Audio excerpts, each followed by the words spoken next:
تو پھر ایسی صورتحال بن جاتی ہے کہ بندہ جب اللہ سے دعا کرتا ہے اللہ اس کی دعا کو قبول فرما لیتا ہے۔ یہ جوانی کی عمر، اس کا نصاب کیا ہے؟ ہمارے اسلام نے زندگی کے ایک ایک لمحے پر ہماری رہنمائی فرمائی ہے، اور میں یہ اکثر جملہ کہتا ہوں کہ اللہ تعالیٰ نے ساری کی ساری جو کامیابی وہ اپنے دین کے اندر رکھی ہے۔ آج ہر شخص کہتا ہے میں کامیاب ہو جاؤں، لیکن ہم نے جو کامیابی اپنے ذہن میں بنائی ہوتی ہے، کوئی یہ سمجھ رہا ہوتا ہے میرے پاس مال آئے گا تو میں کامیاب ہوں گا، کسی نے یہ ذہن بنایا میری شہرت ہوگی، لوگ مجھے زیادہ جاننے والے ہوں گے تو میں کامیاب ہو جاؤں گا۔ لیکن حقیقت میں جو کامیابی وہ یہ ہے کہ ہم اللہ کے دین پر عمل کریں، اسی کے اندر اللہ نے ہمارے لیے کامیابی کو رکھا ہے۔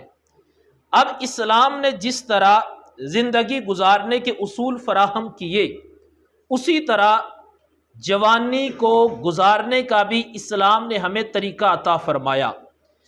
کریم محبوب علیہ السلام نے اس سلسلہ میں ارشاد فرمایا، حضور علیہ السلام فرماتے ہیں کہ جو شخص جب وہ جوانی کی عمر میں پہنچتا ہے، جب وہ بالغ ہوتا ہے، تو اس انداز میں اگر وہ بلوغت کو پہنچے کہ وہ عبادت گزار ہے، وہ نیک ہے، نیک صورت ہے، نیک سیرت ہے، وہ نمازی ہے، وہ قرآن کی تلاوت کرنے والا ہے، وہ ہر گناہ سے اپنے آپ کو بچانے والا ہے، اور اس کا ایک ایک لمحہ اللہ کی فرما برداری میں بسر ہوتا ہے۔ حضور فرماتے ہیں جب اس حالت میں وہ جوان ہوتا ہے، کائنات کا رب اس کو 99 صدیقین کا ثواب عطا فرماتا ہے۔ اب کاش کہ ہم میں سے بھی کوئی ایسا جوان ہو کہ جو اپنی جوانی کو اللہ کی مرضی کے مطابق بسر کرے۔ اگر ہم اس پر غور کریں کہ ہمارے اسلاف کا طریقہ کار کیا تھا، آج ہمارے سامنے بڑے بڑے اسلاف کے نام موجود ہیں، انہیں دنیا سے گئے ہزاروں سال گزر چکے ہیں، لیکن آج بھی ان کا نام زندہ ہے، کتابوں میں ان کا نام ہے، ممبر پر ان کا نام ہے، مساجد میں ان کا نام ہے، سکولز میں ان کا نام ہے، کالجز میں ان کا نام ہے۔ ہر بندہ جب حوالہ دیتا ہے تو ان کا نام ضرور لیتا ہے۔ اگر ہم اس کی بنیادی وجہ پر غور کریں تو یہ وہ لوگ ہیں جنہوں نے اپنی جوانی کو ضائع نہیں کیا، بلکہ اپنی جوانی کو اللہ کی اطاعت میں بسر کیا ہے۔ اس کی برکت سے اللہ تعالیٰ نے آج بھی ان کے نام کو زندہ کر دیا ہے۔ انسان جب دنیا میں آتا ہے، آنے کے بعد انسان نے ختم ہو جانا ہے، انسان نے چلا جانا ہے، انسان نے فنا ہو جانا ہے، لیکن انسان کا اچھا کردار باقی رہتا ہے۔ اگر چاہتے ہیں کہ ہمارا نام رہے، ہمارا کام رہے، ہمارا پیغام رہے، ہمارا کردار باقی رہے، تو عزیز طلباء ہمیشہ انہی لوگوں کا نام رہتا ہے جو اپنا اچھا کردار چھوڑ کر جاتے ہیں۔ حضرت سیدنا عبداللہ بن عباس رضی اللہ تعالی عنہما، آپ نے اپنی جوانی کی عمر کو کیسے گزارا؟ آپ کہتے ہیں میری جوانی کی عمر ہے اور جوانی میں میرے دل کے اندر تڑپ ہے کہ میں علم حاصل کروں۔ جیسے اب آپ لوگ بھی ہیں، آپ کی بھی جوانی کی عمر ہے، تو یہ جو جوانی کی عمر ہے اس عمر میں کوشش کریں کہ ہم علم کو حاصل کریں۔ پھر علم میں یہ ہے ایک دنیاوی تعلیم، اس کے ساتھ ساتھ آپ کوشش کریں کہ جو چیزیں ہم پر فرض ہیں، اب ظاہری بات ہے ہر بندہ عالم تو نہیں بن سکتا، حافظ تو نہیں بن سکتا، مفسر اور محدث تو نہیں بن سکتا، لیکن کم از کم جو ہمارے ضروری مسائل ہیں، جس طرح اگر وضو کرنا پڑے، غسل کرنا پڑے، نماز جنازہ کو ادا کرنا پڑے، تو یہ وہ چیزیں جس کی ہمیں زندگی کے ہر مرحلے پر ضرورت ہوتی ہے۔ تو اگر زیادہ نہیں، عالم نہیں، مفتی نہیں، مفسر محدث نہیں، تو کم از کم جو ضروری مسائل ہیں ان کا سیکھنا ہم پر فرض ہے۔ اب عبداللہ بن عباس رضی اللہ تعالی عنہما آپ کیا فرماتے ہیں؟ آپ فرماتے میں نے اپنی جوانی کو کیسے گزارا؟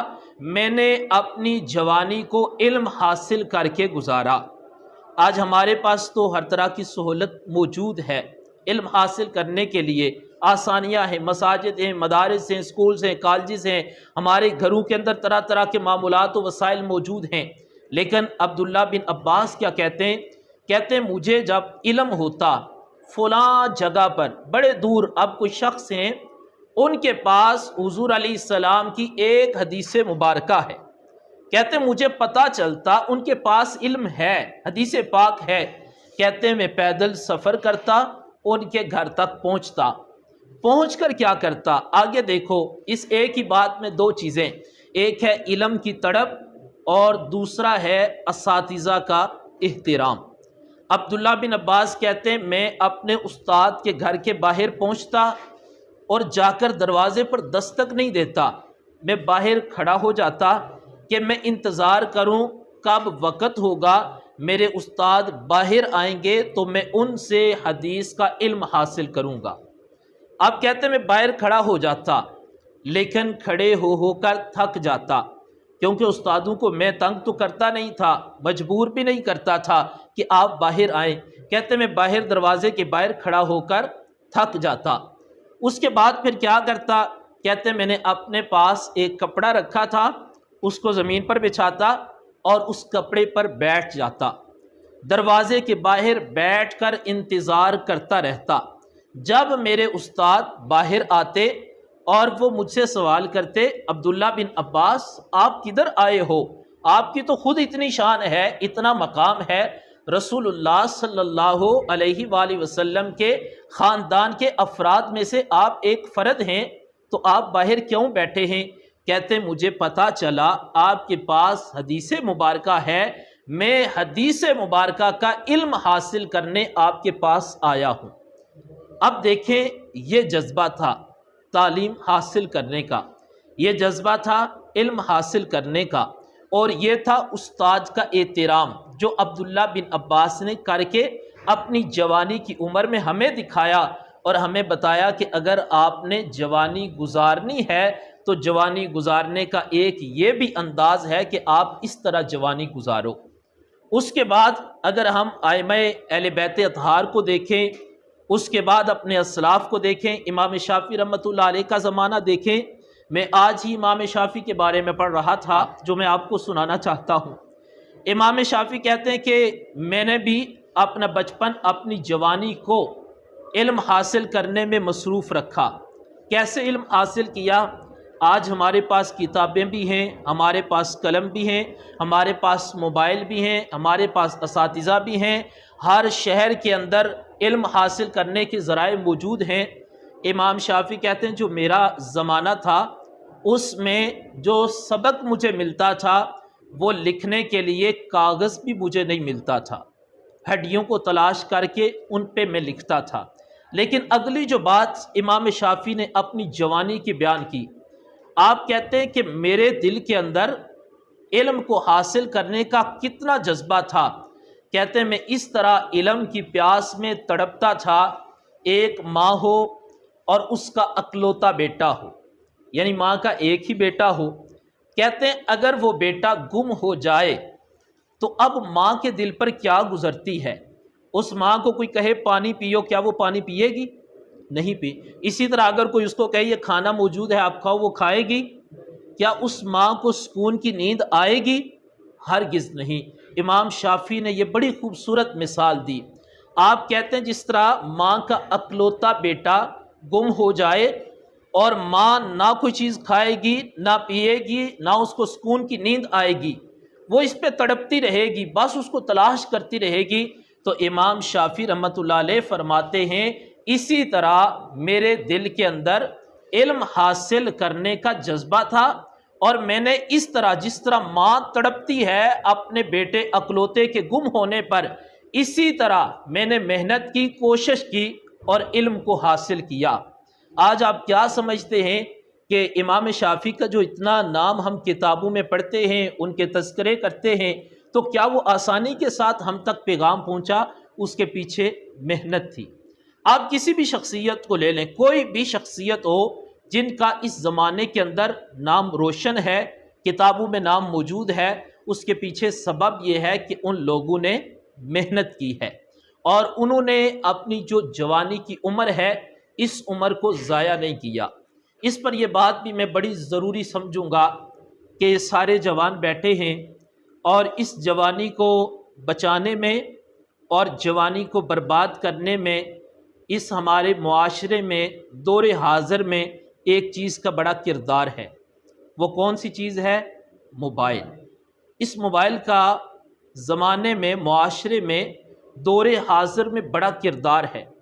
اگر اس موبائل کا استعمال، اس کے دو طریقے میرے ذہن کے مطابق میں سمجھتا ہوں، یہ موبائل ایک ایسی چیز ہے کہ یہ جنت میں جانے کا بھی ذریعہ ہے اور موبائل جہنم میں جانے کا بھی ذریعہ ہے۔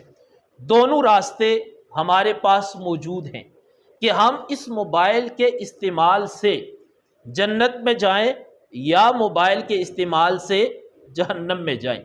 اگر اس موبائل کا استعمال، مثال کے طور پر آپ کے پاس موبائل ہے، آپ نے اس موبائل کے اندر قرآن پاک رکھا ہے، آپ نے اپنا معمول بنایا، صبح کے وقت اٹھے، اگر آپ نے کالج میں آنا ہے یا دیگر کسی بھی مصروفیت کی طرف جانا ہے تو آپ نے کیا کیا؟ جب آپ سفر پر نکلے آپ نے ساتھ موبائل سے قرآن پاک کی تلاوت شروع کر دی، گاڑی میں بیٹھیں ساتھ آپ قرآن پاک کی تلاوت کر رہے ہیں، ساتھ آپ سفر کر رہے ہیں، پھر کیا ہوگا؟ یہ آپ کا معمول بن جائے گا۔ اس کے بعد اسی موبائل کے اندر بکس رکھی جا سکتی ہیں، دینی بیانات کو رکھا جا سکتا ہے، اس طرح کی چیزیں رکھ کر تو ہم اس طریقے سے اس موبائل کے ذریعے جنت حاصل کر سکتے ہیں۔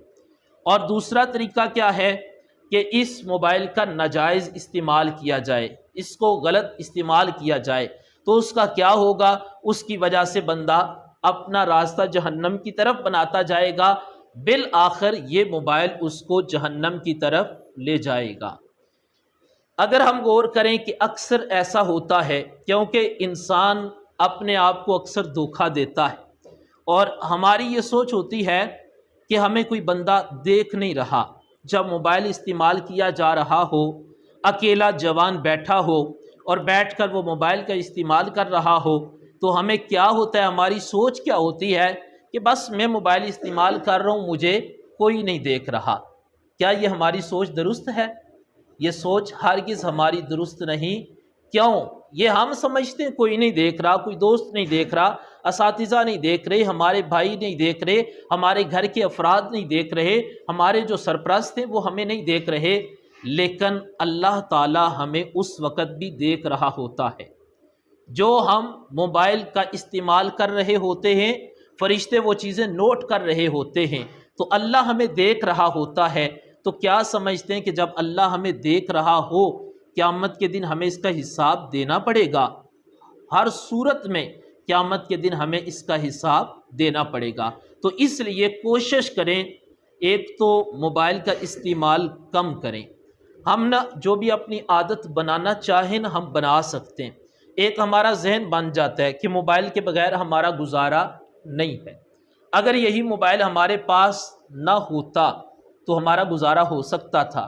اب بھی اگر ہم، کیونکہ موبائل پہ بہت زیادہ ٹائم ضائع ہوتا ہے، اگر ہم کیا کریں کہ اپنا 24 گھنٹے کا ٹائم ٹیبل بنا لیں، اس وقت میں نے صبح اٹھنا ہے، نماز پڑھنی ہے، قرآن کریم کی تلاوت کرنی ہے، اس کے بعد میں نے واک کرنی ہے، اس کے بعد دیگر معمولات ہم طے کر لیں، 5 نمازوں کو شامل کریں اور موبائل کا ایک مخصوص ٹائم رکھیں کہ رات کو زیادہ سے زیادہ 20 منٹ یا زیادہ کر لیں، آدھا گھنٹہ میں نے موبائل کا استعمال کرنا ہے۔ اکثر نوجوان میں نے دیکھا ہے کہ رات کو 12 بجے تک، 1 بجے تک وہ موبائل کا استعمال کرتے ہیں۔ پھر کیا ہوتا ہے؟ جس نے رات کو 1 بجے تک موبائل کا استعمال کرنا ہے، کیا وہ صبح فجر کی نماز پڑھے گا؟ ہم آج اس دور میں نوجوانوں کی تعداد مساجد میں کیوں کم ہو رہی ہے؟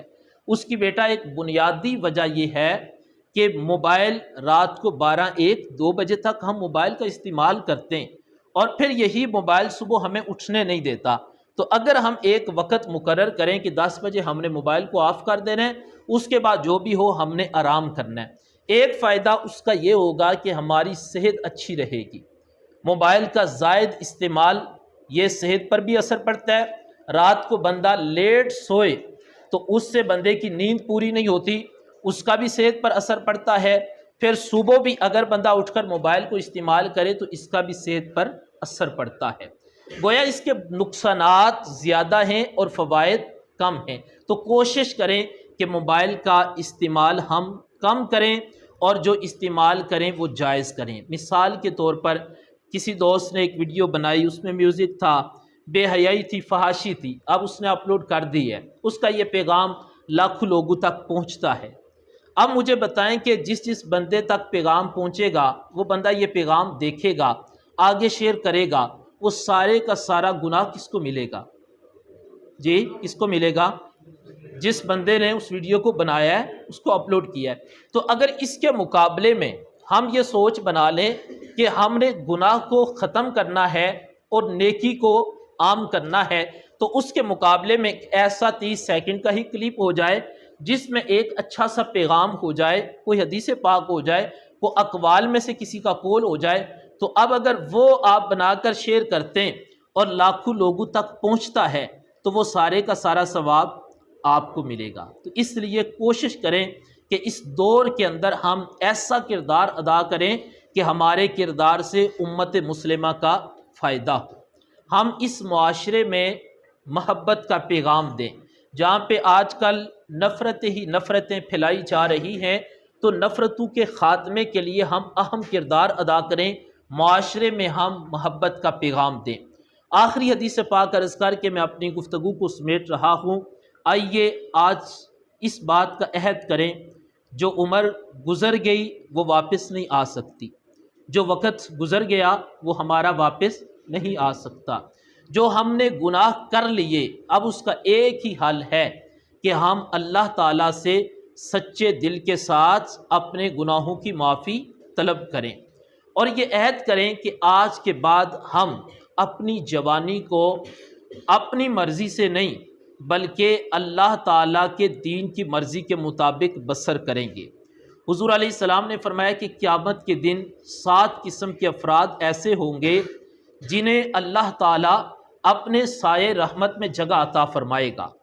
اب قیامت کے دن کے بارے میں تو آپ نے سن رکھا ہے، اس دن کیا ہوگا؟ نفسا نفسی کا عالم ہوگا، باپ بیٹے کا نہیں بنے گا اور بیٹا اپنے باپ کا نہیں بنے گا، ماں بھی اپنی اولاد کی نہیں بنے گی، جو دنیاوی مقاصد کے لیے مطالب کے لیے دوست بنائے ہوتے ہیں، مطلب پرستی کے لیے، وہ دوست بھی نہیں بنیں گے، وہ ایک دوسرے کے گہرے دشمن بن جائیں گے۔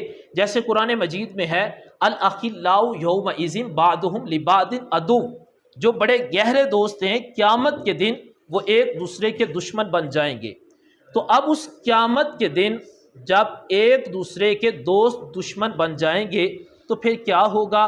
حضور اکرم صلی اللہ علیہ وآلہ وسلم نے ارشاد فرمایا اس دن کوئی کسی کے کام نہیں آئے گا۔ تو کیا ہوگا؟ میرے محبوب فرماتے ہیں اس دن وہ جوان جس نے اپنی زندگی اللہ تعالیٰ کی فرما برداری میں گزاری، معاشرے میں ہر طرف گناہ ہی گناہ تھا، موقع تھا، گناہ کر سکتا تھا، گناہ پر قدرت رکھتا تھا، کوئی دیکھنے والا نہیں تھا، کوئی منع کرنے والا نہیں تھا، کوئی روکنے والا نہیں تھا، لیکن اس جوان نے کیا کیا؟ اس نے ایک ایک قدم پر اس بات کو مد نظر رکھا، میرے اللہ نے مجھے منع کیا ہے۔ یہ جوانی اللہ نے گناہوں کے لیے نہیں دی، یہ جوانی اللہ تعالیٰ نے مجھے اپنی عبادت کرنے کے لیے دی ہے۔ میرے محبوب فرماتے ہیں قیامت کے دن اس جوان کو اللہ تعالیٰ اپنے سائے رحمت میں جگہ عطا فرمائے گا۔ تو کیا آپ چاہتے ہیں کہ قیامت کے دن ہمیں بھی اللہ تعالیٰ اپنے سائے رحمت میں جگہ عطا فرمائے؟ تو پھر اس کے لیے کوشش کریں۔ یہ جوانی عارضی ہے، کچھ عرصے کی بات ہے۔ کیا آپ نے اور میں نے اپنی زندگی میں ایسے جنازے نہیں پڑھے جو جوانوں کے جنازے تھے؟ گزشتہ رمضان المبارک کی بات ہے، چاند کی رات تھی اور میرا ایک شاگرد، اس کا نام بھی چاند تھا اور چاند رات تھی، اور اپنے گھر سے وہ شہر کی طرف نکلا۔ جب واپس اپنے گھر کے قریب پہنچا، اچانک حادثہ ہوا اور وہ جوانی کی عمر میں دنیا کو چھوڑ کر چلا گیا۔ تو بیٹا، کیا ہمیں اس بات پر یقین ہے کہ ہم نے ہمیشہ زندہ رہنا ہے؟ کوئی کسی کو پتہ نہیں کب ہم دنیا سے چلے جائیں۔ ضرورت اس امر کی ہے کہ جانے سے پہلے ہم آخرت کی تیاری کریں، آخرت کے لیے ہمیشہ تیار رہیں کہ جب بھی موت آئے اس وقت ہمیں قیامت کے دن قبر میں جا کر شرمندگی نہ ہو، بلکہ ہمارے اعمال اچھے ہوں اور ہم اچھے اعمال لے کر اس دنیا سے جائیں۔ تو کیا سارے کوشش کریں گے، جو باتیں میں نے بیان کی اس پر عمل کریں گے، اپنے آپ کو نمازی بنائیں؟ کچھ نہیں تو کم از کم 5 وقت کا ہر جوان جو ہے وہ نمازی ہونا چاہیے۔ اور ایک اور میں آپ سے گزارش کروں گا کہ آپ سارے عاقل بالغ ہیں، کوشش کریں کہ نماز کو ترجمے کے ساتھ یاد کریں۔ اکثر ایسا ہوتا ہے کہ یہ جو عمر جوانی کی ہے اس میں یہ غلطی ہوتی ہے، نماز ترجمے کے ساتھ نہیں آتی، پھر اس سے بعد بندہ بڑا ہوتا ہے، ذمہ داریاں بڑھ جاتی ہیں، اس کے بعد بڑھاپے میں پہنچ جاتا ہے، لیکن بڑھاپے میں بھی جا کر نماز ترجمے کے ساتھ نہیں آتی۔ اگر نماز ترجمے کے ساتھ بندے کو نہ آئے تو نماز میں سرور نہیں آتا، نماز میں سکون نہیں ملتا، اس طرح بندے کو چاشنی نصیب نہیں ہوتی۔ کیوں کہ جب بندہ نماز پڑھ رہا ہو، مزہ تو تب ہے کہ بندہ کہے کہ میں جو لفظ اپنی زبان سے ادا کر رہا ہوں مجھے ان کے معانی کا پتہ ہے۔ جب آپ سمجھ کر صرف 5 نمازیں پڑھ لیں نا، سمجھ کر 5 نمازیں، تو وہ 5 نمازیں پڑھنے کے بعد آپ خود فیصلہ کریں گے کہ پہلے جو نمازیں پڑھی ہیں اور اب جو 5 نمازیں پڑھی ہیں ان میں کتنا فرق ہے۔ جب بندہ سمجھ کر پڑھتا ہے، پھر ایک ایک نماز جب بندہ پڑھتا جاتا ہے، ایک تو اس کو سکون ملتا ہے اور اس کو اصل نماز کی جو چاشنی ہے وہ نصیب ہوتی ہے۔ اس لیے یہ بھی کوشش کریں کہ نماز کو ترجمے کے ساتھ یاد کریں، جو ضروری مسائل ہیں ان کو آپ سیکھیں۔ اللہ تعالیٰ سب کو عمل کرنے کی توفیق عطا فرمائے۔ وما علینا الا البلاغ۔